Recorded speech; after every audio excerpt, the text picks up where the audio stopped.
Esdras 6, versículo 19, diz assim: Os que vieram do cativeiro celebraram a Páscoa no dia 14 do primeiro mês, porque os sacerdotes e os levitas se tinham purificado como se fossem um só homem. E todos estavam limpos, mataram o cordeiro da Páscoa para todos os que vieram do cativeiro, para os sacerdotes, seus irmãos e para si mesmo. Assim, comeram a Páscoa os filhos de Israel, que tinham voltado do exílio, e todos os que, unindo-se a eles, se haviam separado da imundícia dos gentios da terra para buscarem o Senhor, Deus de Israel. Celebraram a Páscoa dos pães asmos por 7 dias, com regozijo, porque o Senhor os tinha alegrado, mudando o coração do rei da Assíria a favor deles, para lhes fortalecer as mãos na obra da casa de Deus, o Deus de Israel. Separamos algumas palavras e frases. Começa por dizer no versículo 19 que celebraram no dia 14 do primeiro mês. Diz no versículo 20 que celebraram como um só homem, limpos, também diz. E mais à frente percebemos de que eles vinham do cativeiro. Tinham sido trazidos de volta do cativeiro, tinham voltado do exílio no versículo 21 para celebrar a Páscoa. Durante esta semana, em oração, perguntando ao Senhor o que ia fazer, o Senhor inclinou o meu coração para falar sobre este texto. Mas a verdade é que durante a semana, pensando, orando, meditando, estudando, acabei por resumir demasiada informação e não sei se vamos fazer durante 1, 2, 3, 4 pregações. Não sei como é que o Senhor vai guiar as coisas. Há muita informação, há muitos temas para falar e este ano não queria deixar passar a Páscoa superficialmente. Queria tratar alguns temas importantes. Primeiro, como eu disse e destaquei, começa por dizer no versículo 19, e vamos demorar a chegar ao texto que lemos hoje em Esdras, vamos contextualizar bastante até chegar aqui, para entender o que estava a passar. Começa por dizer que celebraram a Páscoa no dia 14 do primeiro mês, um dia específico, nem no 13, nem no 15, um dia 14. Isto foi instituído lá em Êxodo, capítulo 12, quando instituiu a Páscoa, e vemos que séculos depois eles estão a comemorar no dia 14. Há uma linha muito fina nestas festas que nós vamos comemorar, porque entendemos que existe um grupo de pessoas chamado os judaizantes, em que querem trazer de volta o fermento antigo dos fariseus, e nem tanto o fermento antigo dos fariseus, não querem guardar uma lei que não é para eles. Querem guardar uma lei que foi instituída para os judeus, e nós, gentios, que fomos injertados como o olivo silvestre, devemos guardar essas festas e comemorá-las da forma judaica. Sacrificar o cordeiro, etc, etc. Mas não. Deus, quando instituiu o pacto eterno, aquele pacto de graça, o novo pacto no seu sangue, lá na ceia do Senhor, instituiu uma ceia, um novo pacto, o qual nós comemoramos e nós guardamos. Aí entra a linha muito fina, que é a seguinte: como toda a gente sabe, a Igreja Cristã, aos dias de hoje, trata a Páscoa como sendo a ceia do Senhor simplesmente comemorada uma vez por semana, ou todas as semanas, e não há dúvida, quando nós comemoramos a ceia do Senhor, estamos a recordar a Páscoa, estamos a recordar a Cristo. Quando nós reunimos para cultuar, estamos a comemorar a Páscoa, estamos a comemorar a Cristo, mas o Senhor, quando instituiu a ceia do Senhor, deixou mensagens e palavras específicas sobre esse evento. Por exemplo, se formos a 1 de Coríntios, capítulo 11, versículo 26, o que é que diz lá? Quando comerem deste pão e beberem o vinho, como é que continua o texto? A minha morte anunciareis. Até quando? Até que eu venha. Existe um grupo de pessoas, não sei se são muitas, são poucas, que entendem que esse até que eu venha foi só até a ressurreição e não se deve comemorar mais a Páscoa, porque o Senhor voltou na ressurreição e acabou a Páscoa. Mas não, porque vemos claramente de que é um anúncio até que Ele venha a segunda volta. Mas vamos esmiuçar esse texto, vejam bem. Quando comeres deste pão, e a palavra aí em grego é uma palavra bastante especial. Para vocês terem noção, essa palavra em grego encontramos várias vezes traduzida na Bíblia no Novo Testamento, é encontrada em circunstâncias muito específicas. Vejam bem, por exemplo, não precisam de ir lá, mas em Atos 7,35, referindo-se a Moisés, diz: a este Moisés, e a palavra em grego é a mesma palavra que diz este pão, tal e qual a mesma. Da mesma forma, essa palavra é utilizada num texto brutal. Diz o seguinte: pois os que habitavam em Jerusalém e as autoridades, não conhecendo Jesus nem os ensinos dos profetas, quando diz não conhecendo Jesus, a palavra que está aí é a palavra este. Eles traduziram como Jesus porque estavam a entender que estava a falar sobre Jesus, sobre algo específico.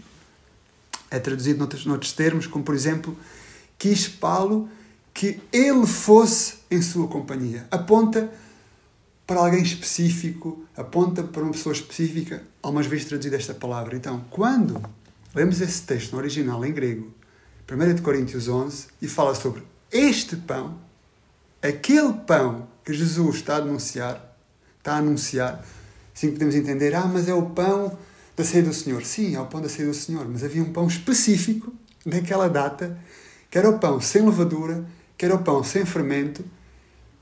Não é o pão que vai entrar no dia 15 da festa dos pães sem fermento, porque essa festa é no dia a seguir, mas é aquele pão que não deu tempo para ganhar fermento, porque estavam a fugir do deserto, estavam a fugir, preparados para fugir do Egito, peço desculpa. Então era um pão que não estava levedado. Então este pão é um pão específico, que só se come numa época específica, numa data específica, e essa data é o dia 14 do primeiro mês do ano, na Bíblia, o primeiro mês de Nissan. Além do mais, o texto não só diz, quando comer este pão, beberes o vinho, diz, a minha morte anunciareis. Quando é que Jesus Cristo morreu? Na Páscoa. Então, quando nós estamos a anunciar a morte de Jesus, estamos a anunciar aquela morte específica que aconteceu historicamente num dia, e esse dia que aconteceu foi na Páscoa. Na quinta-feira passada, no culto que tivemos aqui em casa, estávamos a falar sobre as tradições, sobre os costumes que a Igreja Cristã adota, e chegamos a uma conclusão, que normalmente as poucas igrejas que celebram a Páscoa, não a Páscoa judia, mas a Páscoa do cristianismo, a Páscoa, podemos dizer assim, universal, a nova Páscoa estabelecida, o novo pacto, as que celebram, o que é que celebram? Normalmente celebram não a morte, mas a ressurreição. A maioria das igrejas comemora a ressurreição e não a morte de Jesus. E ele disse, quando comeres deste pão e beberes este vinho, a minha morte anunciareis e não a sua ressurreição. E podem estar a pensar, ok Pedro, mas Jesus ainda não tinha ressuscitado. Era necessário morrer primeiro, então não podia estar a dizer a minha ressurreição vou anunciar. Sim e não, porque Jesus Cristo, versículos atrás, como por exemplo em Marcos 8, estava a dizer aos discípulos que ele iria morrer e ao terceiro dia ressuscitar. Então não pode ser por aí, porque também não tinha morrido. Mas o que eu quero dizer é, as etapas ainda não tinham sido consumadas. Primeiro tinha que morrer e só depois é que ia ressuscitar. Então percebemos que a Igreja maltrata esse tema, até aqueles que comemoram a Páscoa, em fazê-lo como se fosse a ressurreição o motivo da celebração, quando o motivo da celebração é a morte. Por exemplo, a Páscoa original, que foi estabelecida no Antigo Testamento, o que é que eles comemoravam? A morte do Cordeiro. A morte. Era o Cordeiro que era emolado, o sangue que era passado nas portas para que eles fossem salvos e o anjo da morte não passasse sobre eles. Então, era o Cordeiro que era morto. Não era um Cordeiro que era ressuscitado. Tudo apontava para a morte do Cordeiro, para o sangue do Cordeiro, e não para a ressurreição. Mas o cristianismo o que é que quer? Festas. Gozo. O cristianismo para as pessoas é tudo está em paz, nós vamos viver plenamente nesta vida, aleluia, vem a Cristo, os teus problemas vão acabar, Deus tem um plano maravilhoso para a tua vida, festa, festa, festa, festa. Tanta festa que a festa que Deus instituiu mudaram por outra. A festa da morte, que é a mais importante na Bíblia, mudaram pela festa da encarnação, que é a festa do Natal, que nem na Bíblia está. Estão a entender? Trocam a festa da morte. E Deus diz, é melhor uma casa de morte, de luto, do que uma casa de alegria. E o que é que faz o cristão? Não, vamos fazer uma casa de alegria. Então vamos fazer a festa mais importante do cristianismo nos dias de hoje. Qual é que é? O Natal no dia 25 de dezembro, que nem sequer na Bíblia existe. Não ordena comemorar a sua encarnação, mas sim a sua morte. E vamos para o Natal, e vamos para o 25 de dezembro, e aí sim vamos fazer uma festa grande. Nos preparamos para o advento, já um mês antes já começamos a colocar as luzes em casa, um mês antes começamos a colocar a árvorezinha, ensinar os meninos que Jesus Cristo encarnou, e uma preparação brutal para uma festa que Deus nos instituiu. Quando a Páscoa? Não existe preparação nenhuma, porque dizem, isso é para os judeus. Ok. É para os judeus porque já foi cumprido. Então já foi cumprido a Páscoa, então a nossa Páscoa é a ceia do Senhor e comemoramos quando comemos a ceia. Ok, tudo bem. Então e a encarnação não foi cumprida já? Jesus não encarnou? Então porquê que a Páscoa, que foi cumprida, já não temos comemorado a forma, mas a encarnação sim. E fazemos tudo igual. Os anjinhos anunciaram aleluia, deram presentes, vamos dar presentes. Aí sim que se mantém tudo igual à tradição. Aí sim que não se cumpriu. Estão a entender o ridículo da situação? Estão a entender o ponto que o ser humano chega a torcer a palavra de Deus? Mas regressemos à Páscoa. Ok. Há alguns que celebram. Há alguns que celebram Páscoa. Independentemente que o façam, dizem, é a ressurreição. E há outros que até separam os dias da morte, os dias da ressurreição, mas fazem erroneamente. Porquê? Este exemplo que coloco várias vezes é um exemplo bastante trivial, comum e mundano, mas é bastante alegórico para perceber o que se passa, a idolatria que há por trás disso. Por exemplo, eu, Pedro, pela misericórdia de Deus, vim a este mundo no dia 10 de julho. Nós fazemos festas quando nascemos. Os profetas de Deus aborreciam o dia do seu nascimento. Mas isso é outro tema. Mas eu nasci no dia 10 de julho. E vamos supor que o dia do meu nascimento, não lembro quando é que foi, tenha calhado numa segunda-feira. 0 dias. Os meus pais, eu nasci. Um ano depois, os meus pais, se resolvessem fazer a comemoração do meu nascimento, iam fazê-lo no dia 10 de julho, mas não ia calhar numa segunda-feira, porque o tempo muda. Podia ser numa terça, numa quarta, não sabemos. Porque o tempo vai mudando. E nós somos precisos nas datas da comemoração do nosso aniversário. Não sei como é no Brasil, não sei como são nos outros países, mas aqui em Portugal, nem pense em dar os parabéns antes da data, porque dá azar.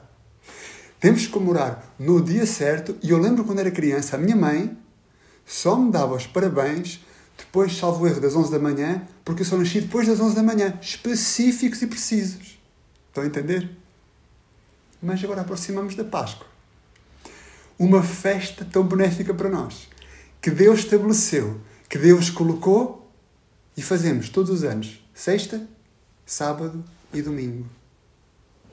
Todos os anos igual. Somos específicos nas nossas festas, mas quando é do Senhor, não interessa, é simbólico. É sexta, sábado e domingo. Para não falar de que isso é debatível e vocês sabem a minha opinião, que não encaixa de maneira nenhuma na Bíblia a sexta, sábado e domingo. Mas isso é outra conversa. Já tivemos no ano passado, vamos retomar a ela noutras alturas, mas hoje não é o dia para isso. Mas todos os anos, sexta, sábado e domingo. Quanto Deus, como vimos na semana passada, é preciso contra as datas. É preciso quanto aos momentos. E nós também somos. Vejam as festas pagãs, como o Natal. Não são precisos quanto às datas. Não é no dia certo, na hora certa. Sempre. Então, temos que pensar de que o que eu estou a falar não é ser especial. O que eu estou a falar não é querer ensinar-vos coisas diferentes. É o zelo pela palavra de Deus. E sim, muitas vezes discutimos por coisas insignificantes, não traz sentido nenhum. Mas estamos a falar de coisas muito precisas que Deus estabeleceu. Que Deus estabeleceu no dia 14º daquele mês, se devia comemorar a Páscoa, e o próprio Jesus Cristo, nesse dia específico, comemorou a Páscoa e instituiu o novo pacto, nesse dia. Então entendo de que anualmente, no dia, a Bíblia indica, no 14º de Nissan, que este ano vai calhar na próxima quarta-feira, se deve reunir a Igreja, os membros daquela igreja específica para comer uma ceia como o Senhor fez, para comer uma comida, e no momento oportuno, comer-se o pão e beber-se o vinho. É muito interessante, eu não me quero desviar muito do tema para começar a entrar na pregação de hoje e deixar a introdução. É muito interessante se nós analisarmos como é que Jesus Cristo comeu a ceia. Isto deve nos exortar e fazer pensar. Porque a ordem do Antigo Testamento, estabelecida lá em Êxodo 12, era para que a ceia fosse comida com quem? Com a família. E se o cordeiro fosse comida a mais para aquela família porque fosse pequena, unia-se à família vizinha. A pergunta que eu vos faço é, Jesus era judeu. A família dele também eram judeus. Jesus ia a Jerusalém com 12 anos a participar da festividade da Páscoa com os pais. Essa história é bastante conhecida. Mas agora percebemos que Jesus, quando começa o seu ministério, que devia comer com a família, não come com a família carnal e terrenal, mas come com a família celestial e espiritual. Sabemos que a mãe, pelo menos um dos irmãos, acabaria por nascer de novo e tornar-se membro do corpo de Cristo, mas naquela altura ainda não. O próprio Jesus, quando veio a mãe e os irmãos para o visitar, porque pensavam que estava louco, ele disse: a minha família é aquilo que faz a vontade do meu Pai. Então Jesus Cristo não se uniu com a sua família carnal e terrenal, mas sim com a sua família celestial. E além disso, fecha bastante o leque, porque muitos seguiam a Jesus. Havia muitas pessoas que eram crentes, mas ele viu-nos com a sua igreja local, com aqueles 12, e come a ceia do Senhor. Mas para comer essa ceia é necessário estar limpo. Para comer essa ceia é necessário ter noção do que estamos a falar. E no livro de Esdras, no texto que nós acabamos de ler, percebemos de que para comer esta ceia é necessário estar limpo, é necessário estar com um só homem, com um só corpo, é necessário estar com a mente clara daquilo que estamos a fazer. Então, no dia de hoje, vamos contextualizar o que é que estava a acontecer nos tempos de Esdras e vamos perceber que tem muito a ver connosco. Vamos perceber que, apesar deste livro ter sido escrito há muito tempo atrás, encaixa-se que nem uma luva no contexto que nós estamos a viver nos dias de hoje, em 2023, na cidade do Porto, em Portugal, ou em qualquer zona do mundo. Encaixa que nem uma luva na situação que nós encontramos. Então, para nós chegarmos ao texto de Esdras, que se encontra no capítulo 6, entenda a parte do Senhor, devemos contextualizar e começar bem atrás para chegarmos até ao tempo de Esdras e perceber o que aconteceu durante aquele percurso até a instituição da Páscoa. Vamos então desglossar um bocadinho, porque isto é bastante interessante para entender o que está a passar aqui em Esdras. Vou falar sobre Esdras especificamente, mas também vou citar algumas vezes versículos de Neemias, porque são contemporâneos, que vocês vão entender, e estão intimamente ligados em relação à volta do cativeiro. Mas esse cativeiro estou por duas etapas. Primeiro pelas tribos do norte e depois pelas tribos do sul. O que é que aconteceu? Depois da morte de Salomão, as 12 tribos dividiram-se. Ficaram 10 tribos no reino do norte e no sul ficou Judá e Benjamim como o reino do sul, onde ficou a capital, Jerusalém, ficou lá no sul. Então foram formadas 10 tribos do norte, 10 tribos no sul. A capital no sul ficou Jerusalém, a do norte ficou Samaria. Depois deles terem sido deportados, a deportação começa pelo norte e começa de uma forma muito específica. E esse tema está registado de uma forma exímia em 2 de Reis 17. Vamos lá, 2 de Reis 17. Os primeiros a ser deportados foram os 10 tribos do norte. Isso aconteceu no ano 720 a.C. de Jesus Cristo. 2 de Reis 17. Este capítulo explica que eles vão ser levados de cativeiro, explica o motivo porque eles são levados de cativeiro e explica um povo híbrido que nasce depois do cativeiro das tribos do norte. Então, 2 de Reis 17, versículo 1 diz assim: no ano do 10º de Acás, rei de Judá, começou a reinar Oseias, filho de Elã, e reinou sobre Israel em Samaria 9 anos. Versículo 3. Contra ele subiu Salmaneser, rei da Assíria, e Oseias ficou sendo servo dele e pagando-lhe tributo. 4. Porém, o rei da Assíria achou em Oseias conspiração, porque enviara mensageiros a Só, rei do Egito, e não pagara tributos ao rei da Assíria cada ano como dantes. Então o rei da Assíria o encerrou e aprisionou num cárcere, porque o rei da Assíria subiu por toda a terra e veio até Samaria e a cercou por 3 anos. E no ano 9 de Oseias, o rei da Assíria tomou Samaria, levou Israel cativo à Síria e fê-los habitar em ela, em Abor, junto ao rio Gozã, nas cidades dos Medo. Então, resumimos o que aconteceu aqui. Então percebemos que aquele povo se portou mal. Vamos ver mais à frente de que o motivo não foi a desobediência por não pagar tributo, mas sim o pecado deles. Então, o rei da Assíria dominava aquela zona. Eles pagavam tributo ao rei da Assíria. Houve uma conspiração em que o chefe local daquela zona começou a conspirar com o Egito. O rei da Assíria não gosta deles porque eles pararam de pagar tributo. Cercou durante 3 anos a Samaria. Isto é muito interessante. Durante 3 anos foi cercado aquele povo.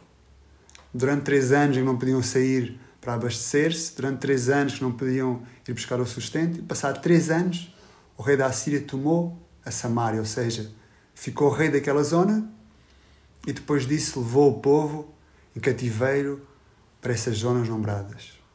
No versículo 7, vamos perceber o motivo do castigo. O motivo do castigo não foi estar a dar tributo ao rei do Egito, porque é um Deus soberano que domina tudo e todos, e o motivo está no versículo 7. Vejam bem. Porque sucedeu que os filhos de Israel pecaram contra o Senhor seu Deus e os fizeram subir da terra do Egito, debaixo da mão do faraó, do rei do Egito, e temeram outros deuses. Este foi o motivo. Porque se desviaram dos mandamentos de Deus. Então nós percebemos aqui de que Deus tem sido muito paciente connosco. Nós desviamos-nos dos seus mandamentos, das suas festas, e mudamos-nos para as festas pagãs, para outros deuses. É muito interessante vocês repararem num desenho que é sempre, mas sempre, que o povo de Israel cai em disciplina, vai em cativeiro, Deus traz juízo, é porque se desviaram do Deus verdadeiro e levantaram ídolos. E sempre que Deus traz juízo e eles se arrependem, o que é que eles fazem? Tiram os ídolos, acabam com as festas pagãs e comemoram a Páscoa. Reparem nisso. Esse desenho encontramos várias vezes na palavra de Deus. Só que Deus é um Deus bom, é um Deus de misericórdia. Tal como está a ser connosco aos dias de hoje. E vejam bem, apesar de eles terem sido levados em cativeiro, apesar de eles terem sido levados pelo próprio pecado deles, no versículo 13 vai demonstrar que Deus os avisou. E esse desenho encontramos desde o início da Bíblia. Já lá, quando Caim pecou e matou o seu irmão Abel, Deus deu a oportunidade de Caim se arrepender. Disse: o que é que tu fizeste, Caim? Deus é um Deus de misericórdia, Deus é um Deus de amor, Deus é um Deus que dá a oportunidade que nós arrependamos, desquadrinha o nosso coração. Mas nós somos endurecidos pelo pecado. No 13, fica claro que Deus deu a oportunidade e avisou-os para que eles se arrependessem. Vejam bem, e o Senhor advertiu a Israel e a Judá, neste caso as 12 tribos, pelo mistério de todos os profetas, de todos os videntes, dizendo: convertei-vos dos vossos maus caminhos. Como? Guardai os meus mandamentos e os meus estatutos, conforme toda a lei que ordenei aos vossos pais. Qual lei? Um bocadinho dela. Toda a lei que ordenei aos vossos pais. E eu vos enviei pelo ministério dos meus servos, os profetas. 14. Porém, não deram ouvidos. Antes, endureceram sua cerviz, como a cerviz dos seus pais, e não creram no Senhor Deus. 15. E rejeitaram o quê? Os meus estatutos, as minhas alianças que fizera com seus pais, como também as suas advertências, com que protestara com eles, e seguiram a vaidade, tornaram-se vãos, como também seguiram as nações que estavam ao redor deles, das quais o Senhor lhes tinha ordenado que não as imitassem. Fazemos aqui uma pausa. O que é que Deus ordenou? Guardasse a sua lei, os seus estatutos e não imitassem as nações nas quais eles iam viver. Não imitassem. Que não fizessem isso. O que é que o povo cristão fez? Imita as nações pagãs e a festa, que era uma festa pagã, que era a festa do solstício, torna a festa do cristianismo que acontece no Natal. E deixa as festas instituídas por Deus, a comemoração da Páscoa, da forma que Deus a tinha estabelecido. E volto a dizer, não é a Páscoa dos judeus, é a ceia do Senhor instituída naquele dia. Vou fazer só aqui um pequeno parênteses muito importante, que é o seguinte.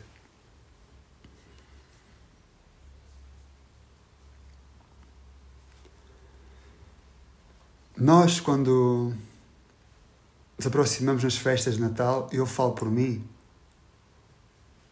há uma grande tendência em denunciar a festa do Natal como a festa do Dia dos Pais, ou dos namorados, ou das noivas, ou dos primos, ou do São João. Há uma tendência em denunciar e apontar o dedo como sendo pagão. Mas da minha parte não brota tanto esse desejo em relação à Páscoa e denunciar tanto o paganismo, tanto o que o povo faz de forma pagã. Porquê? Porque há uma grande diferença. Porque quando existe a Páscoa, quando existe o Natal e uma festa pagã, ao não haver ordenança bíblica e termo de comparação perfeito, há que denunciar o errado. Mas neste caso, em relação à Páscoa, existe o termo de comparação perfeito, que é o mandamento do Senhor. Então não há necessidade de estarmos a denunciar tanto, e tem que ser denunciado, o que fazem de errado as nações, quando temos o termo de comparação perfeito e a instituição de Deus. Então a melhor forma é falar sobre o verdadeiro para denunciar o falso. Exemplos práticos. No banco, uma pessoa trabalha no banco e trabalha todos os dias com notas, não vai estudar as 10.000 notas falsas para conhecer a verdadeira. Ele, ao conhecer bem a verdadeira, quando toca numa falsa, já sabe que é falsa. Tal e qual como o Evangelho. Não temos a necessidade de estar a denunciar os evangelhos falsos para conhecer o verdadeiro. Ao explicarmos bem o verdadeiro, as pessoas já se dão conta que é um falso. Na Páscoa acontece o mesmo. Ao existir a verdadeira comemoração e a festa estabelecida por Deus, ao colocarmos tal e qual como Deus instituiu, as falsas já ficam denunciadas. Já fica denunciado as procissões católicas, os ovinhos da Páscoa, os coelhos, etc, etc. Então, nestes dias, temos de estabelecer aquilo que Deus ordenou e os ídolos vão ser degolados. E o texto continua no versículo 16. E deixaram todos os mandamentos do Senhor seu Deus. E deixaram todos os mandamentos do Senhor seu Deus. E o que é que fizeram? E fizeram imagens de fundição, 2 bezerros, fizeram um ídolo do poste e o adoraram perante todo o exército do céu. E serviram Baal, também fizeram passar pelo fogo os seus filhos e suas filhas, e as deram adivinhações, e criam em agouros, venderam-se para fazer o que era mau aos olhos do Senhor, e o provocaram à ira. 18. Portanto, o Senhor muito se indignou contra Israel, e os tirou diante da sua face, e nada mais ficou, senão somente a tribo de Judá. Ou seja, foram levados por causa do seu próprio pecado. Aquela terra ficou deserta, foram levados pela Assíria, as 10 tribos do norte, em cativeiro, no ano 722 a.C. Jesus Cristo. É bom que coloquem na vossa cabeça as datas, porque é interessante sobre o que vamos falar para a frente.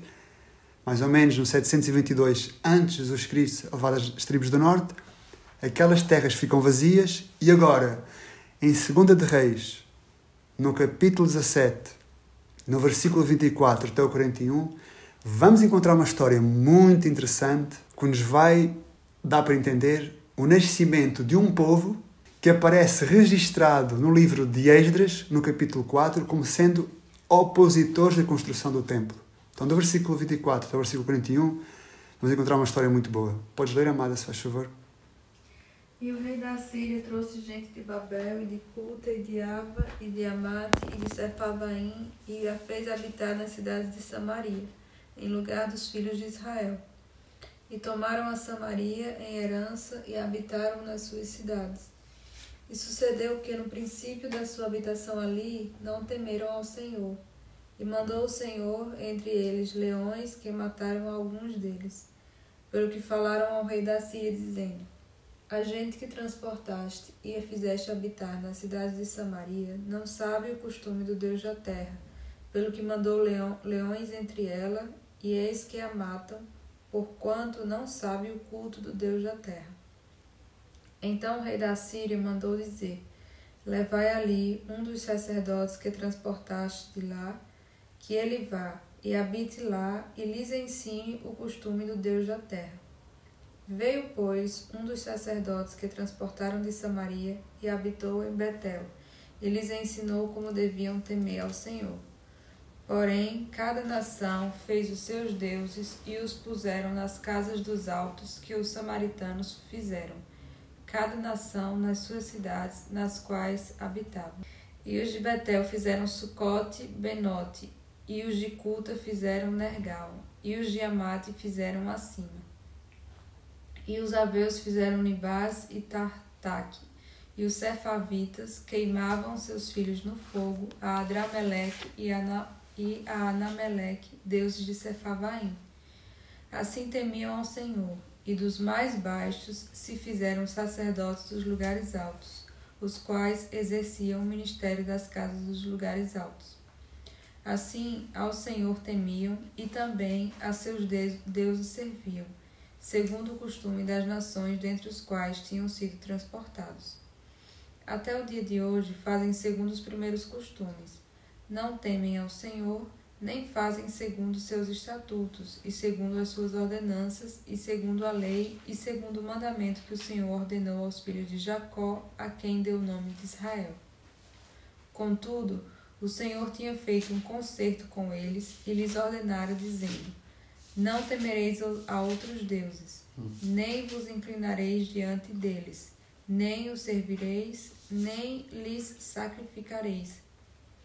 Mas ao Senhor, que vos fez subir da terra do Egito com grande força e com braço estendido, a este temereis, e a ele vos inclinareis, e a ele sacrificareis. E os estatutos, e as ordenanças, e a lei, e o mandamento que vos escreveu, tereis cuidado de observar todos os dias, e não temereis a outros deuses. E do concerto que fiz convosco, vos não esquecereis, e não temereis a outros deuses. Mas ao Senhor vosso Deus temereis, e ele vos livrará das mãos de todos os vossos inimigos. Porém, eles não ouviram, antes fizeram segundo o seu primeiro costume. Assim, estas nações temiam ao Senhor e serviam às suas imagens de escultura. Também seus filhos e os filhos de seus filhos, como fizeram seus pais. Assim fazem eles até o dia de hoje. Amém, a palavra de Deus. O rei da Síria, esta gente que trouxe para aquela zona, não foi os judeus que estavam em cativeiro. Trouxe pessoas pagãs que não conheciam as normas do rei, dos reis, do Senhor dos Senhores, não conheciam as normas de Yahvé, colocaram-nos na terra das tribos do norte, e quando estavam lá, esses pagãos foram atacados pelo leão. Então, para apaziguar, aí sim que trouxe sacerdotes que eram das 10 tribos para ensinar pagãos ímpios a guardar as normas de Deus. E vemos aí claramente o que fazem as religiões. Ensinam normas e regras, mas percebemos que não funcionou. Temiam o Senhor, mas serviam os seus deuses. Aí está um religioso na sua essência. E o texto diz precisamente isso. Repara bem, assim estas nações temiam ao Senhor e serviam as suas próprias imagens de cultura, e continua o texto, também seus filhos e os filhos dos seus filhos, como fizeram seus pais, e assim fazem eles até os dias de hoje. Então há uma continuação do pecado. E a pergunta que vem é: destes híbridos, desta mistura, desta religião, desta mistura de pagãos ímpios com ensinamentos de Deus, que povo nasceu?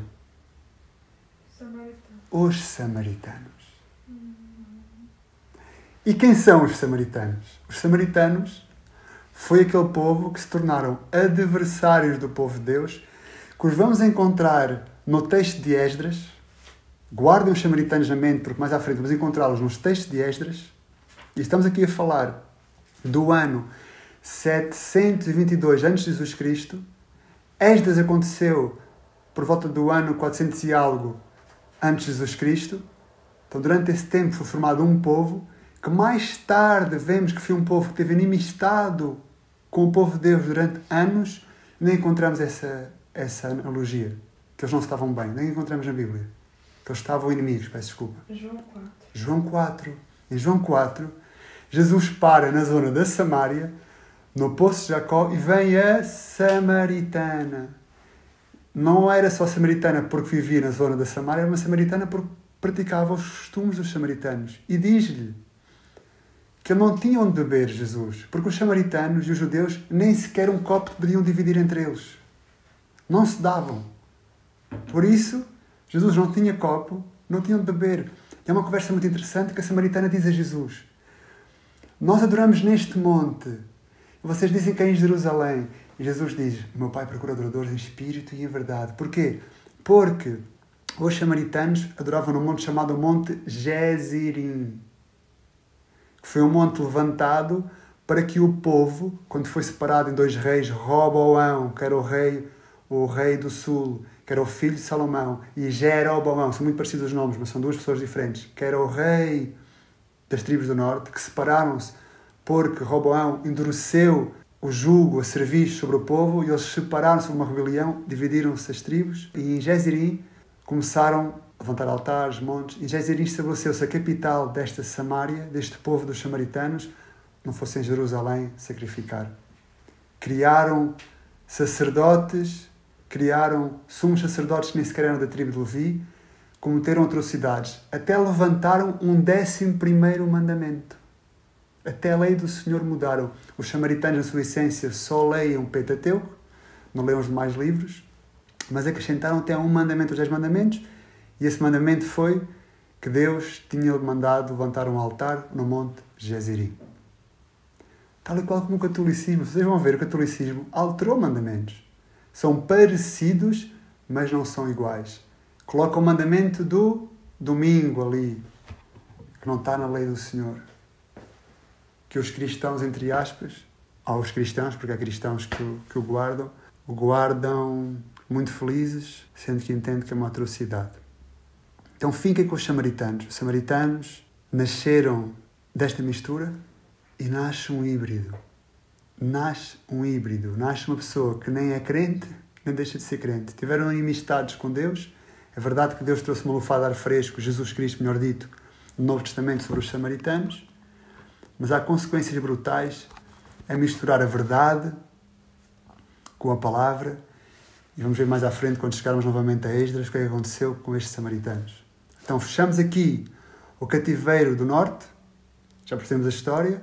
Agora vamos entrar no cativeiro do sul, das duas tribos que estavam lá na região do sul, em Jerusalém. Anos mais tarde, das tribos de Judá, onde estava o templo de Jerusalém. Todos se lembram dessa história muito conhecida, que é das melhores histórias para mim que há na Bíblia, que é brutal, há muito que pensar e refletir sobre ela, em que o rei Ezequias fica doente, tem um problema de saúde, vai morrer, chora a Deus, e Deus concede-lhe mais 15 anos de vida. Nesses 15 anos de vida, faz uma atrocidade, abre as suas portas aos visitantes da Babilónia, mostra-lhes a casa do Senhor, mostra-lhes todos os tesouros de Deus, e vem o profeta Isaías e diz: o que é que tu fizeste? Mostrei tudo. E entre aspas diz-lhe: tu vais ser levado em cativeiro, ou este povo vai ser levado em cativeiro, e tudo aquilo que aquele rei ouviu lhe pareceu muito bem aos seus ouvidos. Anos mais tarde, em 2 de Reis, vamos encontrar essa história que diz que Judá é levado em cativeiro. O cativeiro da Babilónia é normalmente usado para designar o exílio dos judeus do reino de Judá, que foram levados por Nabucodonosor II. Este período histórico foi marcado pela atividade dos profetas do Antigo Testamento, como Jeremias, Ezequiel e Daniel. A primeira deportação teve início no ano 609 antes de Jesus Cristo. Estamos a falar ali mais ou menos 100 anos de diferença. Não são bem, mas são quase 90 e algo. Ou 90, mais ou menos. E no ano 598 a.C., Jerusalém é sitiada e o jovem Joaquim, rei de Judá, rende-se voluntariamente. O templo de Jerusalém é parcialmente saqueado. E grande parte da nobreza, os oficiais, militares e artífices, inclusive os reis, são levados para o exílio da Babilónia. Ezequias, tio do rei Joaquim, é nomeado por Nabucodonosor como o rei vassalo. E precisamente 11 anos depois, no ano de 587 a.C., houve uma nova rebelião no reino de Judá, ocorre a terceira deportação e a consequente destruição de Jerusalém e do seu templo. Jerusalém é destruída e o seu templo é destruído. Isso é muito importante para percebermos Esdras e Neemias, porque em Esdras fala sobre a reconstrução do templo, Neemias fala sobre a reconstrução dos muros da cidade. Da mesma forma que o cativeiro foi feito em várias etapas, ou seja, não foi só de uma vez, o cativeiro para a Babilónia do Reino do Sul, da mesma forma, o regresso também é feito em várias etapas. Através da raiz do decreto do rei Ciro, que foi o conquistador da Babilónia, os judeus começaram o primeiro retorno à terra de Israel, dirigido primeiro por Jerobabel. Quando entrarmos em Esdras, vamos perceber o que aconteceu. Jerobabel é o primeiro a vir da Babilónia. Isso aconteceu em 738 a.C. Este Jerobabel era da casa de David. Isso fica registado em Esdras 2. E menos de um século depois, o segundo retorno foi dirigido por Esdras, o escriba. Durante os seguintes 4 séculos, os judeus conheceram diversos graus de autonomia, baixo o domínio persa, no ano de 538 até o 333 a.C., e posteriormente o helênico, depois o ptolomaico e depois o seleucida. Isso aconteceu em 333 até o ano 63 antes de Jesus Cristo. Como já foi dito, o livro de Esdras relata a reconstrução do templo e o livro de Neemias relata a reconstrução dos muros da cidade. A primeira retoma é feita por Jerobabel, encontramos agora isso em Esdras do capítulo 1 até o capítulo 6, e a retoma de Esdras acontece do capítulo 7 até o capítulo 10. Fala da reconstrução do templo, mas também da reconstrução da vida espiritual em grupo. Tudo isso que eu estou a falar é a introdução para tudo o que vamos esmiuçar no livro de Esdras. Eu sei que estamos a falar da Páscoa, mas temos que seguir contextualizando para poder entender a grandeza da festa da Páscoa e o porquê deste povo a voltar a comemorar. É muito interessante perceber de que em Esdras vamos perceber de que este povo vinha do exílio.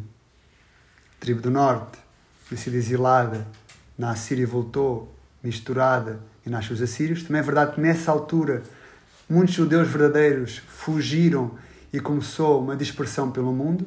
Quando a tribo do norte foi levada, nem de todos se tornaram samaritanos. Porque vemos aqui de que essa samaritanização, não sei se existe essa palavra, aconteceu com os ímpios. Então, muitos dos judeus fugiram, foram dispersos, alguns ficaram por ali, mas nem todos, quando regressaram, quando foram livres, seguiram essas tradições. E na tribo do sul, quando eles regressaram, vinham do cativeiro, vinham com muitas tradições, muitos costumes. Quem não se lembra que o rei Nabucodonosor levantou uma estátua, mandou tocar a música e todos se dobraram, excepto 3, Sadraque, Mesaque e Abednego. Quando o rei mandou cessar a oração a outros deuses, o rei Dario, Daniel não cedeu e durante 3 vezes ao dia orava. Houve uma mistura, houve um sincretismo religioso. Então este povo que vinha da Babilónia e que agora chega a Jerusalém, e que é este povo que Esdras e Neemias vão tratar, é um povo que vinha carregado de costumes, carregado de idolatrias, mal casado com mulheres ímpias, que vamos ver, que alguns deles nem sequer eram judeus registados nos livros, nem sequer eram sacerdotes, diziam que eram sacerdotes. Vamos ter a ver também em Esdras. Então vinham carregados de costumes do passado. E o cativeiro é sempre a representação do domínio do pecado. Porque o cativeiro primeiro aconteceu em Egito. E o povo foi levado por causa do pecado. E quando saíram do Egito, foram libertos pelo sangue do Cordeiro. Então tudo isso tem a ver connosco. Nós éramos escravos de Satanás. Nós éramos escravos do pecado. Nós estávamos em cativeiro pelo nosso pecado. Houve um rei, tal como este povo foi levado por vários reis para o cativeiro, também foram libertados por vários reis. Nós fomos levados para o cativeiro pelo rei, que era o rei deste mundo, que era o Satanás, e fomos libertos pelo sangue do Rei de Reis e Senhor de Senhores.